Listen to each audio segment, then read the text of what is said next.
વર્ણિવેશરમણીય દર્શનમ મંદહાસરુચિરાનનાંબુજમ પૂજિતમ સુરુ નરોત્તમૈર્મુદા ધર્મનંદનમહં વિચિંતયે. અસતોમા ષડ્ગમય તમસોમા જ્યોતિર્ગમય મૃત્યુર્મા અમૃતમ ગમય. ઓમ શાંતિ શાંતિ શાંતિ. અસ્મદ્ગુરુ સમારંભામ નાથયામૂન મધ્યમામ લક્ષ્મી વલ્લભ પર્યંતામ વંદે ગુરુ પરંપરા. આજની જ્ઞાન સભાની અંદર પધારનારા બધા જ ભગવત ભક્તોને વેદાંતાચાર્ય, પુરાણ ઇતિહાસાચાર્ય, એમ.એ. ફિલોસોફી શાસ્ત્રી રાકેશભાઈના હેતપૂર્વક જય સ્વામિનારાયણ.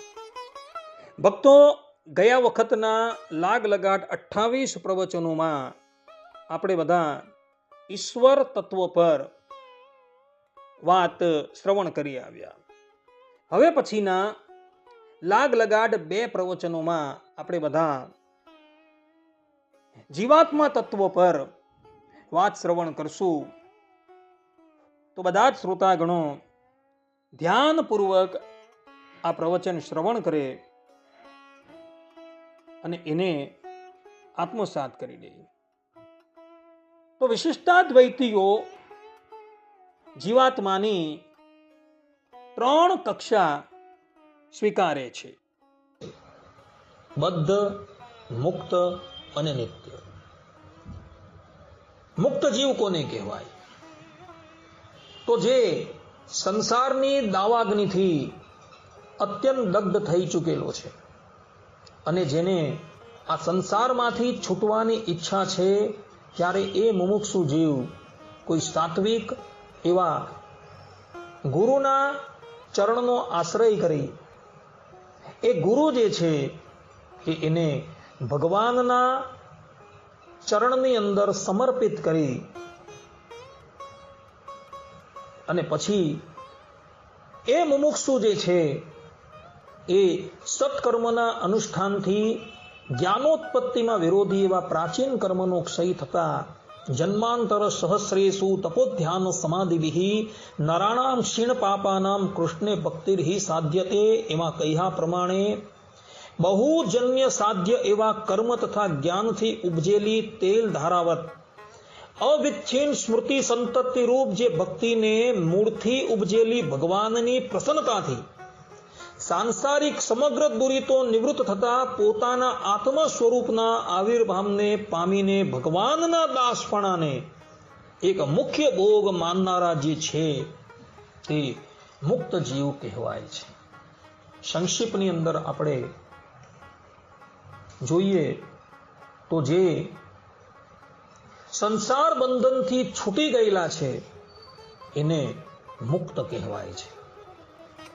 અર્થાત કે જે આવાગમન રૂપ આ સંસાર ચક્રમાંથી મુક્ત થઈને પરમાત્માના પદને પામેલા છે એવા જીવાત્માને મુક્ત કહેવાય છે. હવે આપણે નિત્ય મુક્તની વાત કરીએ તો નિત્ય મુક્ત કોને કહેવાય? તો જે જીવાત્માઓ ક્યારેય સંસારને પામેલા જ નથી તે જીવોને નિત્ય મુક્ત કહે છે.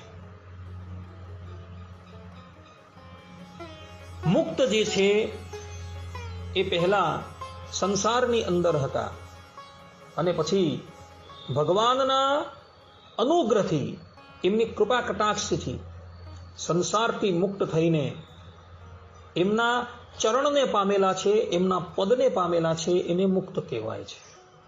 અને નિત્ય મુક્ત એને કહેવાય છે કે જ્યારે એ જીવાત્માઓને ક્યારેય પણ સંસારનો પાસ જે છે એ વળગેલો જ નથી, એવા એ જીવાત્માઓ જે છે એ નિત્ય મુક્ત કહેવાય છે. અને આને જ અનાદિ મુક્ત તરીકે ઓળખવામાં આવે છે. ભક્તો, મુક્ત જીવાત્મા હતો ને એ પહેલા સંસારની અંદર હતો અને સંસારની અંદર હતો ત્યારે એનું ધર્મબુદ્ધ જ્ઞાન જે છે એ સંકોચ અને વિકાસ અવસ્થાને પામતું રહેતું હતું. કારણ કે એણે પૂર્વે જે પ્રમાણે કર્મો કરેલા હતા એ અનુસાર એનું ધર્મભૂત જ્ઞાન જે છે એ સંકોચ અને વિકાસની અવસ્થાને પામતું હતું. જ્યારે જે નિત્ય મુક્તો છે ને એનું ધર્મભૂત જ્ઞાન જે છે એ ક્યારેય સંકોચ દશાને પામતું જ નથી. એ હંમેશા વિકાસ અવસ્થાને જ પામેલું હોય છે. મુક્ત જીવ જે છે એ જ્યારે બદ્ધ દશાની અંદર હતો ત્યારે એનું ધર્મભૂત જ્ઞાન જે છે એ સંકોચ અને વિકાસની અવસ્થાને પામતું હતું. મુક્ત થયા બાદ એનું ધર્મભૂત જ્ઞાન જે છે એ હંમેશા વિકસિત જ થઈ ગયું હતું. પરંતુ જે નિત્ય મુક્ત છે એનું ધર્મભૂત જ્ઞાન જે છે એ ક્યારેય પણ સંકોચ વિકાસ અવસ્થાને પામતું જ નથી. એનું ધર્મભૂત જ્ઞાન જે છે એ ભગવાનની જેમ હંમેશા વિકસિત અવસ્થાને જ પામેલું હોય છે. આ પ્રમાણે મુક્તની અંદર અને નિત્ય મુક્તની અંદર ભેદ છે. પરંતુ એ વાત ખાસ ધ્યાન રાખજો, બદ્ધ જીવ ભગવાનની કૃપાથી ભગવાનના પદને પામે છે ત્યારે એ પરમાત્મા જે છે એ મુક્તને પણ એટલું જ ઐશ્વર્ય આપે છે જેટલું ઐશ્વર્ય પેલા નિત્ય મુક્તની પાસે હોય છે. આ વાતની સ્પષ્ટતા ભગવાન વેદવ્યાસજીએ બ્રહ્મસૂત્રની અંદર કરેલી છે, ભોગ માત્ર સામ્ય લિંગા ચતુર્થ અધ્યાયની અંદર. અર્થાત કે જ્યારે એ મુમુક્ષુજન સંસારનો ત્યાગ કરીને ભગવત ધામની અંદર જાય છે ત્યારે એને પણ ભગવાન જે છે એ બીજા મુક્તોની પાસે જેવું ઐશ્વર્ય હોય છે એવું જ ઐશ્વર્ય એને પ્રદાન કરતા હોય છે. ખાલી ભેદ એટલો છે કે સંસારમાંથી મુક્ત થયેલો જે જીવાત્મા જે છે એ મુક્ત કહેવાય છે, અને જેને ક્યારેય પણ સંસારનો પાસ જે છે એ વળગેલો જ નથી એને નિત્ય મુક્ત કહેવાય છે.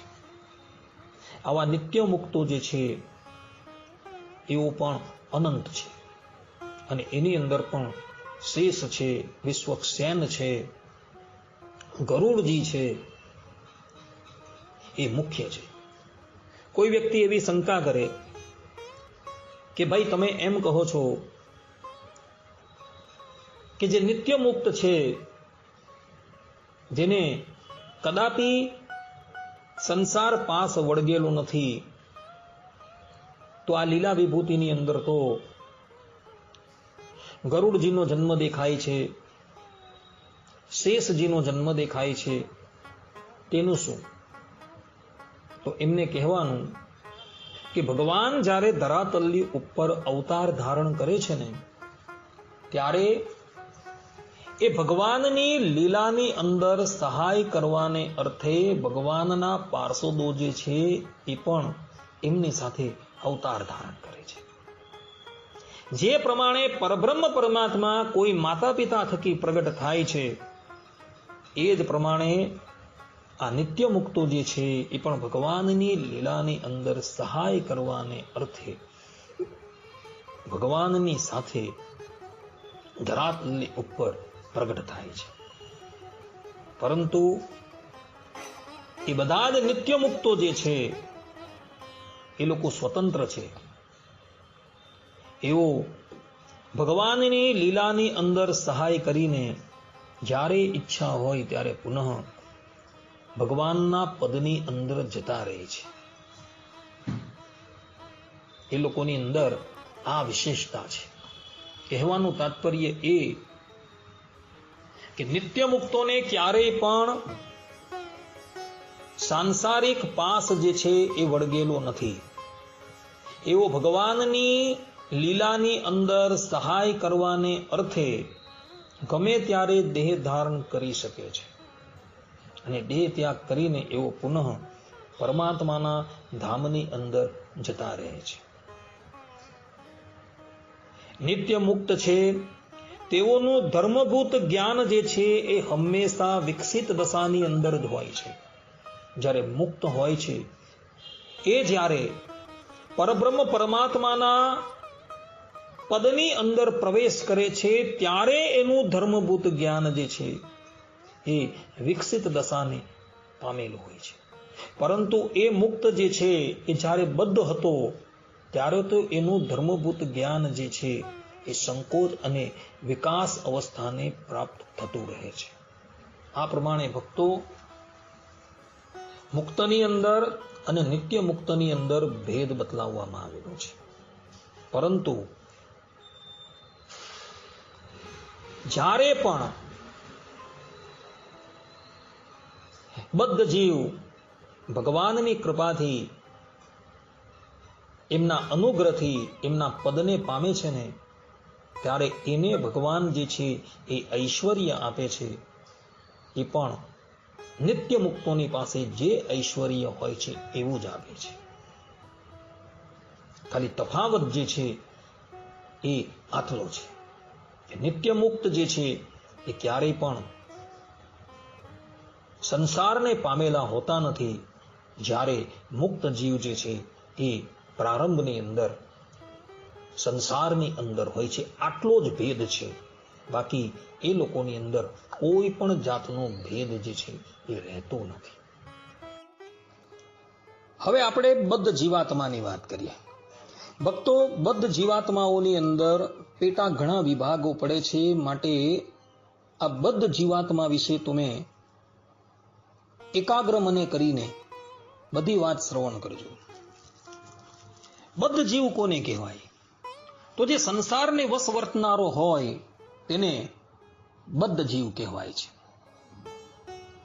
14 ભુવનની અંદર અર્થાત કે આ બ્રહ્માંડ ગોળાર્ધની અંદર બ્રહ્માજી જેમાં આદિ છે અને કીટ પતંગ જેમાં અંતે છે, એવા બધા જ જીવાત્માઓ જે છે એ બદ્ધ વર્ગની અંદર આવે છે. અર્થાત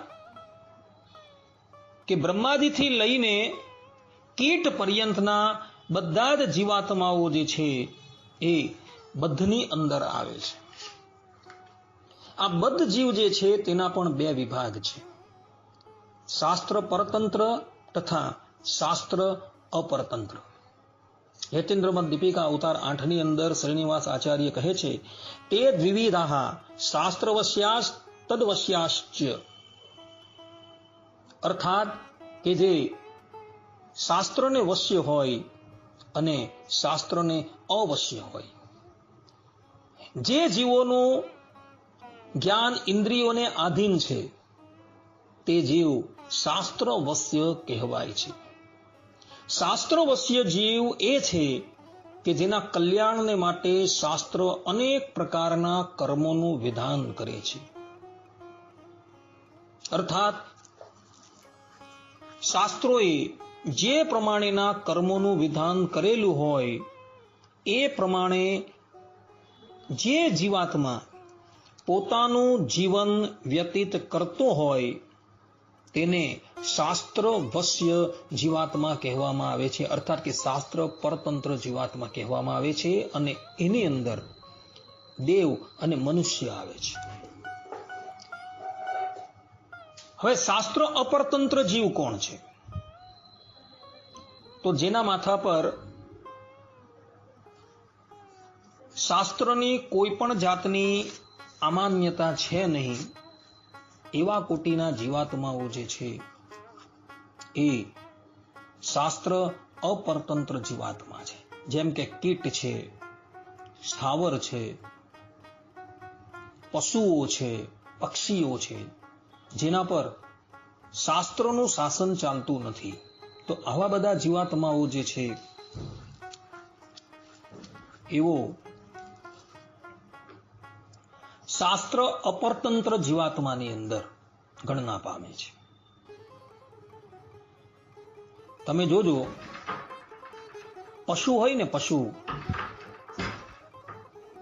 એ પશુનો જન્મ જે માતા થકી થયો હોય છે, થોડા સમય પછી એ જ એની માતાના સમાગમ કરવા પર પ્રેરાય છે. તો આવા જે જીવાત્માઓ જે છે જેના પર શાસ્ત્રનું શાસન નથી, એ શાસ્ત્ર અપરતંત્ર જીવાત્માઓ કહેવામાં આવે છે. હવે આ શાસ્ત્રોવશ્ય જીવાત્માઓ જે છે તેમાં પણ બે ભેદ છે, બુભુક્ષુ અને મુમુક્ષુ. બુભુક્ષુ જીવ કોને કહેવાય? તો જે કેવલ ધર્મ, અર્થ અને કામની જ ઈચ્છા રાખનારો હોય તેને બુભુક્ષુ જીવ કહેવામાં આવે છે. અને મુમુક્ષુ કોને કહેવાય? તો જે કેવળ મોક્ષની ઈચ્છા રાખનારો હોય તેને મુમુક્ષુ કહેવાય. કહેવાનું તાત્પર્ય એ છે કે જેનું જીવન કેવલ ને કેવલ ધર્મ, અર્થ અને કામ પરાયણ હોય, જેના જીવનની અંદર ચતુર્થ પુરુષાર્થ, મોક્ષની કોઈ પણ જાતની ચર્ચા જ ન હોય એવો જે જીવાત્મા હોય તેને બુભુક્ષુ કહેવાય છે. અને મુમુક્ષુ એને કહેવાય કે જેના જીવનની અંદર ચારેય પુરુષાર્થની ચર્ચા હોય, ચારેય પુરુષાર્થ જે છે એ મુખ્યપણે કરીને રહ્યા હોય એને મુમુક્ષુ જીવ કહેવામાં આવે છે. આ પ્રમાણે બુભુક્ષુ અને મુમુક્ષુની વ્યાખ્યા જે છે એ કરવામાં આવેલી છે. આ બુભુક્ષુ જીવ જે છે એ પણ બે પ્રકારના છે. એક કામ અને અર્થપરાયણ, અને બીજો જે છે એ ધર્મપરાયણ. કામ અને અર્થપરાયણ જે જીવ હોય છે તેઓ કોઈ પણ પ્રકારે સંપત્તિ પ્રાપ્ત કરી પોતાની કામનાઓ પૂર્ણ કરવા ઈચ્છે છે. અને તેઓ કામ અને અર્થની પ્રાપ્તિને અર્થે ધર્માધર્મનો પણ વિચાર કરતા નથી. તેઓનું એક જ લક્ષ્ય હોય છે કે અર્થની પ્રાપ્તિ આપણે કેવી રીતના થાય, કામની પ્રાપ્તિ આપણે કેવી રીતના થાય. આવું જેને લક્ષ્ય હોય એ કામ અને અર્થપરાયણ બુભુક્ષુ જીવ છે. ધર્મપરાયણ બુભુક્ષુ જીવ કોને કહેવામાં આવે? તો ધર્મપરાયણ જે જીવ છે અર્થાત કે બુભુક્ષુ છે તે પણ ધર્મ અને કામનું સેવન તો કરતો જ હોય, પરંતુ તેઓ શાસ્ત્ર વિહિત માર્ગથી જ સંપત્તિનું અર્જન કરી શાસ્ત્ર વિહિત મર્યાદાનું પાલન કરતા થતા જ કામનું સેવન કરતા હોય. એવા જે હોય તેને ધર્મપરાયણ બુભુક્ષુ જીવ કહેવામાં આવે છે. આ પ્રમાણેની વ્યાખ્યા જે છે આચાર્યોએ કરેલી છે. આ ધર્મપરાયણ જીવાત્માઓ જે છે તેના પણ બે વિભાગ છે, દેવતાંતર પર અને ભગવત પર. દેવતાંતર પર કોને કહેવાય? તો જે દેવતાઓની આરાધના પરાયણ જીવો બ્રહ્મા, રુદ્ર, અગ્નિ તથા ઇન્દ્ર આદિ દેવતાઓની આરાધના કરી પોતાનું પરલૌકિક કલ્યાણ કરવા ઈચ્છે તથા લૌકિક કામ્ય વસ્તુઓને પ્રાપ્ત કરવાની ઈચ્છા કરે છે એને દેવતાંતર પર જીવ કહેવામાં આવે છે. અર્થાત કે ઇન્દ્રાદિક દેવતાઓની આરાધના કરી એ આ લોકની અંદર વિવિધ કામના મેળવવા ઈચ્છે છે અને પરલોકની અંદર સ્વર્ગાદિક લોકનું સુખ ભોગવવા ઈચ્છે છે. આવા જીવાત્માઓ જે છે એ દેવતાંતર પર બુભુક્ષુ જીવાત્મા કહેવામાં આવે છે. બીજા હોય છે ભગવત પર. ભગવત પર કોને કહેવામાં આવે છે? તો જે બુભુક્ષુ જીવાત્મા ભગવાનની આરાધના કરનારો હોય છે અને ભગવત પરાયણ રહીને ભગવાન થકી આલોક અને પરલોકની અંદર સુખી થવા ઈચ્છતો હોય એવો જે બુભુક્ષુ જીવાત્મા જે છે એ ભગવત પર બુભુક્ષુ જીવાત્મા કહેવામાં આવે છે. આ પ્રમાણેની વ્યાખ્યા આચાર્યોએ કરેલી છે. આ ભગવત પર જીવાત્માઓ જે છે એમાં પણ ત્રણ પ્રકાર છે. આર્થ, અર્થાર્થી અને જિજ્ઞાસુ. આર્ત કોને કહેવાય? તો જે પોતાના પૂર્વે નાશ પામેલા ઐશ્વર્યને પુનઃ પ્રાપ્ત કરવા માટે ભગવાનની આરાધના કરતો હોય તો એને આર્ત જીવાત્મા કહેવામાં આવે છે. અર્થાર્થી કોને કહેવાય? તો જેને પ્રથમ કોઈ પણ ઐશ્વર્ય પ્રાપ્ત થયું નથી, પરંતુ ભગવાનની આરાધના કરી પૂર્વમાં અપ્રાપ્ય વસ્તુને અર્થાત કે ઐશ્વર્યને પ્રાપ્ત કરવાની ઈચ્છા રાખતો હોય ને એને અર્થે એ ભગવાનની આરાધના કરતો હોય તો એવા જીવાત્માને અર્થાર્થી કહેવાય છે. જિજ્ઞાસુ કોને કહેવાય? તો ભગવાનની આરાધના કરી પરિશુદ્ધ આત્માના સ્વરૂપને જાણવા ઈચ્છતો હોય તેને જિજ્ઞાસુ બુભુક્ષુ જીવાત્મા કહેવામાં આવે છે. આ પ્રમાણે આચાર્યએ બુભુક્ષુની અંદર પેટા વિભાગો જે છે એ પાડેલા છે. બદ્ધ જીવની અંદર બે વિભાગ છે, બુભુક્ષુ અને મુમુક્ષુ. બુભુક્ષુની અંદર બે વિભાગ છે, અર્થકામ પર અને ધર્મ પર. ધર્મ પરની અંદર બે વિભાગ છે, દેવતાંતર પર અને ભગવત પર. ભગવત પર જે જીવાત્મા જે છે એની અંદર ત્રણ વિભાગ છે, આર્થ, અર્થાર્થી અને જિજ્ઞાસુ. આ પ્રમાણે બુભુક્ષુનું વર્ણન જે છે એ પૂર્ણ થાય છે. હવે બદ્ધ જીવાત્માની અંદર આપણે લોકો મોક્ષ જીવાત્મા વિશે થોડી વાત, અર્થાત કે મુમુક્ષુ જીવાત્મા વિશે થોડી વાત જે શ્રવણ કરીએ. મુમુક્ષુ કોને કહેવાય? તો મુમુક્ષુ જીવ તે છે કે ધર્માદિ ત્રણ પુરુષાર્થથી પરામુખ રહીને મોક્ષ નામના ચતુર્થ પુરુષાર્થને પ્રાપ્ત કરવાની ઈચ્છા રાખતો હોય અને તેની પ્રાપ્તિને અર્થે શાસ્ત્રોમાં બતાવેલા તે સાધનોનું અનુષ્ઠાન કરતો હોય તો આવો જીવાત્મા જે છે એ મુમુક્ષુ જીવાત્મા કહેવામાં આવે છે. કહેવાનું તાત્પર્ય એ છે કે જે મુમુક્ષુ જીવાત્મા ધર્માદિ ત્રણ પુરુષાર્થની અપેક્ષા રાખતો નથી અને ચતુર્થ પુરુષાર્થ મોક્ષની જ ઈચ્છા રાખતો હોય ને એને અર્થે શાસ્ત્રોની અંદર જે પણ કંઈક સાધનો બતલાવવામાં આવેલા છે એનું એ અનુષ્ઠાન કરતો હોય તો આવો જીવાત્મા જે છે એ મુમુક્ષુ જીવાત્મા કહેવાય છે. અને આ મુમુક્ષુ જીવાત્માની અંદર પણ બે ભેદ છે, કૈવલ્ય પર અને મોક્ષ પર. કૈવલ્ય પર કોણ છે? અર્થાત કે કૈવલ્ય પરાયણ જીવ કોને કહેવાય? તો જે જ્ઞાન યોગ ઉત્પન્ન થયા બાદ પ્રકૃતિના સંબંધથી રહિત જે જ્ઞાન સ્વરૂપ તથા આનંદ સ્વરૂપ આત્માનો અનુભવ કરતો હોય તે જ કૈવલ્ય કહેવાય છે.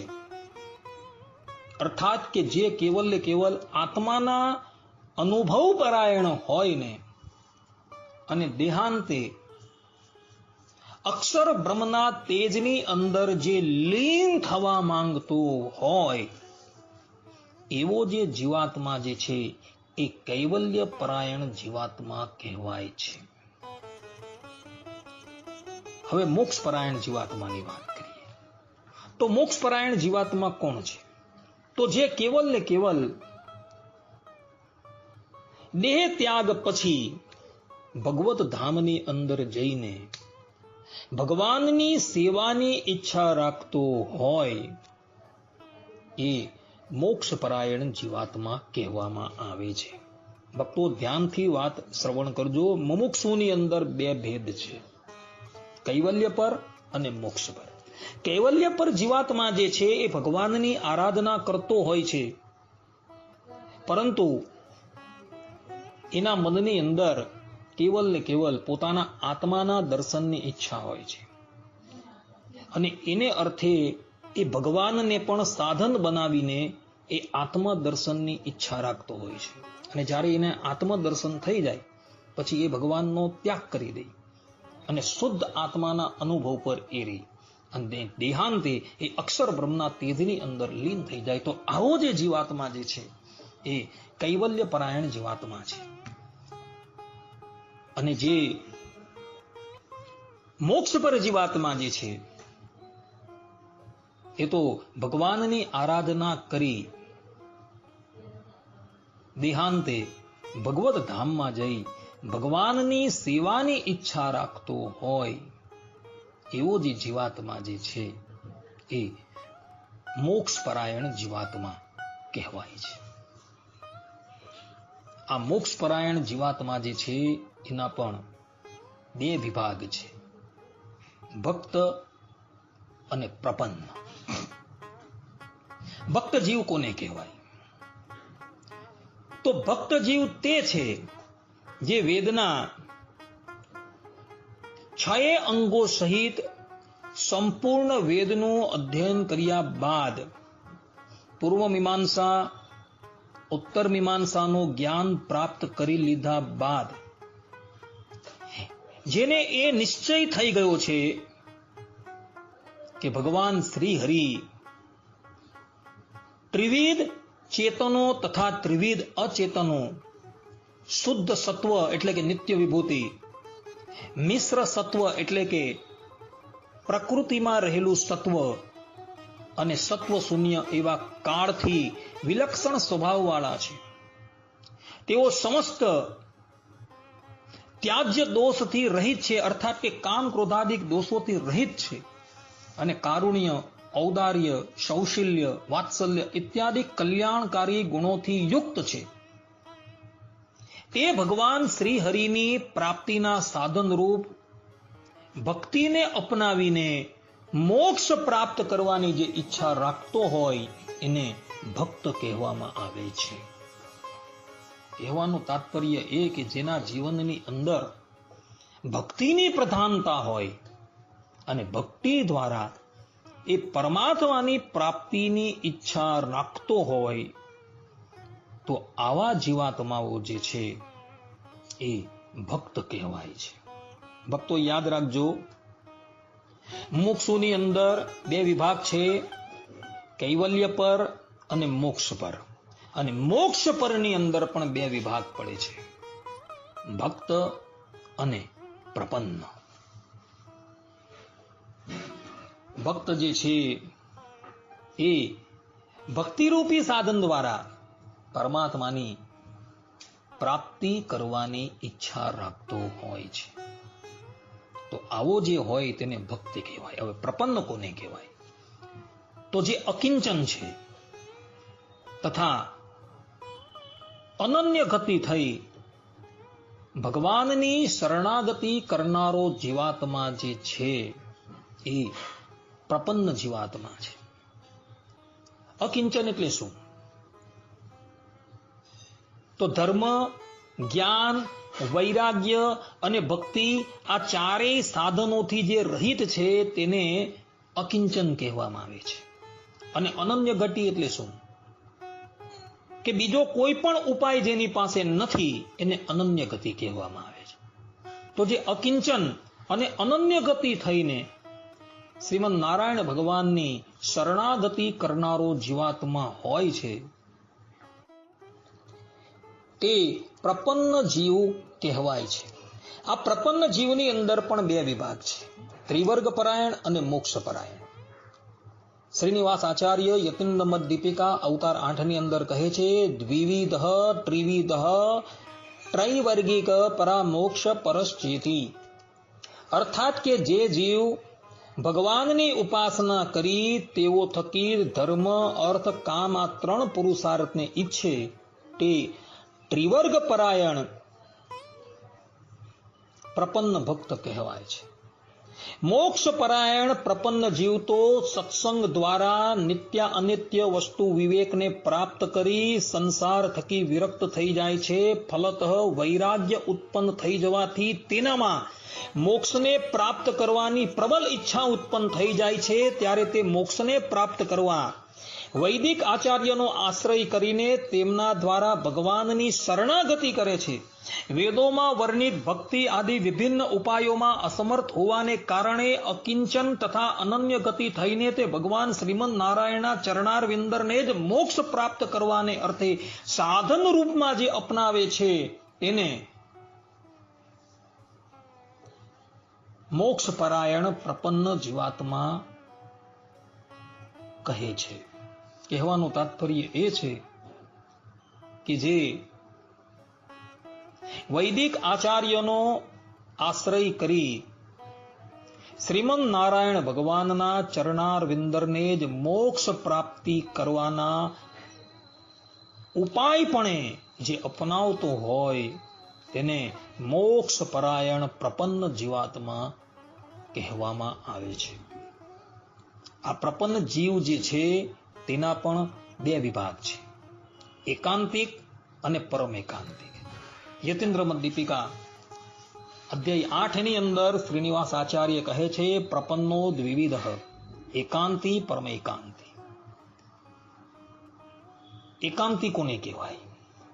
તો મોક્ષરૂપી ફલની સાથે જે અન્ય ફલોની ઈચ્છા રાખતો હોય તેને એકાંતિક કહેવામાં આવે છે. અર્થાત કે પરબ્રહ્મ પરમાત્માની પાસે મોક્ષની ઈચ્છા તો રાખતો જ હોય, મોક્ષરૂપી ફલની ઈચ્છા તો રાખતો જ હોય, પરંતુ સાથે સાથે અન્ય ફલોની પણ જે ઈચ્છા રાખનારો હોય, આવો જે જીવાત્મા હોય છે ને તે એકાંતિક કહેવામાં આવે છે. અને જે જીવ ભગવાન થકી કેવલ ને કેવલ જ્ઞાન અને ભક્તિની જ ઈચ્છા રાખે છે અને તેના સિવાય ભગવાન થકી બીજી કોઈ પણ વસ્તુની ઈચ્છા રાખતો નથી, તેને કેવલ મોક્ષ પામવાની જ ઈચ્છા રહે છે, મોક્ષ સિવાય તેને બીજી કોઈ પણ વસ્તુની ઈચ્છા નથી અને તે મોક્ષની પ્રાપ્તિ તેને પરમ જ્ઞાન અને પરમ ભક્તિથી જ સંભવે છે ને એટલે માટે તે ભગવાન થકી કેવલ પરમ જ્ઞાન અને પરમ ભક્તિને જ પ્રાપ્ત કરવાની ઈચ્છા રાખતો હોય છે. આવા પ્રકારનો જે જીવાત્મા જે છે એ પરમ એકાંતિક મુમુક્ષુ કહેવામાં આવે છે. અર્થાત કે જે નિષ્કામ ભક્ત છે, જેને પરમાત્માની પ્રાપ્તિ રૂપ કેવલ મોક્ષની જ ઈચ્છા છે, એને પરમાત્મા થકી બીજી કોઈ પણ વસ્તુ પ્રાપ્ત કરવાની ઈચ્છા નથી, તો આવો જે જીવાત્મા જે છે એ પરમ એકાંતિક જીવાત્મા કહેવામાં આવે છે. અર્થાત કે પ્રપન્નની અંદર જે બે ભેદ કહેવામાં આવે છે એમાં એક એકાંતી એટલે જે સકામ છે અને પરમ એકાંતી જે નિષ્કામ છે એને પરમ એકાંતિક કહેવામાં આવે છે. આ પ્રમાણે પ્રપન્ન જીવની અંદર પણ બે ભેદ બતલાવવામાં આવેલા છે. હવે આ પરમ એકાંતિક જે જીવાત્મા જે છે, પરમ એકાંતિક જે જીવ છે તેના પણ પાછા બે વિભાગ પડે છે, એક દ્રપ્ત અને બીજો આર્ત. દ્રપ્ત કોને કહેવાય? અર્થાત કે દ્રપ્ત પરમ એકાંતિક ભક્ત કોને કહેવાય? તો જે દ્રપ્ત પરમ એકાંતિક જીવાત્મા જે છે એ એવું માનતો હોય કે પ્રારબ્ધ કર્મનું ફલ જે છે એ અવશ્ય ભોગવવું જ પડે છે. આ પ્રમાણે જાણી પ્રારબ્ધ કર્મનું ફલ ભોગવ્યા બાદ દેહની સમાપ્તિ થતા જે મોક્ષની ઈચ્છા રાખતો હોય તેને દ્રપ્ત પ્રપન્ન ભક્ત કહેવામાં આવે છે. અને આર્ત પ્રપન્ન ભક્ત એને કહેવામાં આવે છે કે જે જીવ સંસારમાં રહેવાનું એ પ્રમાણે દુઃખ સમજે છે જે પ્રમાણે દાવાનળની મધ્યમાં રહેવાનું કષ્ટદાયક હોય છે. એટલે જે ભગવાનની પ્રપત્તિ કર્યા બાદ તરત જ મોક્ષ પ્રાપ્ત કરવાની ઈચ્છા રાખતો હોય તેને આર્ત પ્રપન્ન પરમ એકાંતિક કહેવામાં આવે છે. આનું સચોટ દ્રષ્ટાંત જે છે એ ગજેન્દ્ર છે. શ્રીમદ ભાગવતના અષ્ટમ સ્કંધની અંદર ગજેન્દ્રનું ચરિત્ર આવે છે. જે ગજેન્દ્ર ગ્રહના મુખની અંદર ફસાઈ જાય છે, અનેકો ઉપાય કરે છે, પરંતુ ગજેન્દ્રનો છુટકારો થતો નથી. ત્યારે ગજેન્દ્ર અનન્ય ભાવે શ્રીમદ નારાયણ ભગવાનના શરણમાં જાય છે અને શ્રીમદ નારાયણ ભગવાન જે છે એ ત્યાં પધારે છે અને ગ્રાહના મુખમાંથી ગજેન્દ્રનો ઉદ્ધાર કરે છે અને ગજેન્દ્રનું કલ્યાણ કરી એને ધામમાં લઈ જાય છે. તો આ પ્રમાણેનો જે ભક્ત હોય, જે ભગવાનની શરણાગતિ કર્યા બાદ તરત જ મોક્ષની ઈચ્છા રાખતો હોય, તો આવો ભક્ત જે છે એ આર્ત પ્રપન્ન, પરમ એકાંતિક પ્રપન્ન કહેવાય છે. આ પ્રમાણે ભક્તો પરમ એકાંતિકની અંદર પણ બે વિભાગ છે, દ્રપ્ત અને આર્ત. દ્રપ્ત જીવાત્મા જે છે એ આયુષ્ય પૂર્ણ થયા બાદ મોક્ષની ઈચ્છા રાખનારો હોય છે, જ્યારે આર્ત ભક્ત જે છે, આર્ત પ્રપન્ન જે છે એ ભગવાનની શરણાગતિ કર્યા બાદ શીઘ્ર જ મોક્ષની ઈચ્છા રાખનારો હોય છે. આ પ્રમાણે ભક્તો અહીં જીવાત્મા વિશેની બધી જ ચર્ચા જે છે એ આપણે પૂર્ણ કરીએ છીએ. અજળની અંદર બે વિભાગ હોય છે, પરાક અને પ્રત્યક. પરાકની અંદર નિત્ય વિભૂતિ અને ધર્મભૂત જ્ઞાન, અને પ્રત્યકની અંદર બે વિભાગ પડે છે, જીવ અને ઈશ્વર. જીવ જે છે એ ત્રણ પ્રકારના છે, બદ્ધ, મુક્ત અને નિત્ય. બદ્ધ જીવાત્મા જે છે એ બે પ્રકારના છે, બુભુક્ષુ અને મુમુક્ષુ. બુભુક્ષુ જે છે એ બે પ્રકારના છે, અર્થકામ પર અને ધર્મ પર. ધર્મ પર જે છે એમાં પણ બે વિભાગ પડે છે, દેવતાંતર પર અને ભગવત પર. પેલી બાજુ મુમુક્ષુ છે, એ મુમુક્ષુની અંદર બે વિભાગ છે, કૈવલ્ય પર અને મોક્ષ પર. મોક્ષ પરની અંદર બે વિભાગ છે, ભક્ત અને પ્રપન્ન. પ્રપન્નની અંદર પણ બે વિભાગ છે, એકાંતિકી અને પરમ એકાંતિક. અને પરમ એકાંતિકની અંદર બે વિભાગ છે, દ્રપ્ત અને આર્ત. આ પ્રમાણે જીવાત્મા વિશેની બધી જ ચર્ચા અહીં પૂર્ણ કરવામાં આવે છે. હવે પછીના પ્રવચનની અંદર આપણે બધા માયા તત્વ પર થોડી વાત શ્રવણ કરશું. આટલું કહીને હું મારા પ્રવચનને અહીં વિરામ આપું છું. સર્વે સંતુ નિરામયઃ, સર્વે સુખીનો ભવંતુ, સર્વે ભદ્રાણી પશ્યંતુ, મા કશ્ચિદ દુઃખ ભાગ ભવેત. અસ્તુ. જય સ્વામિનારાયણ.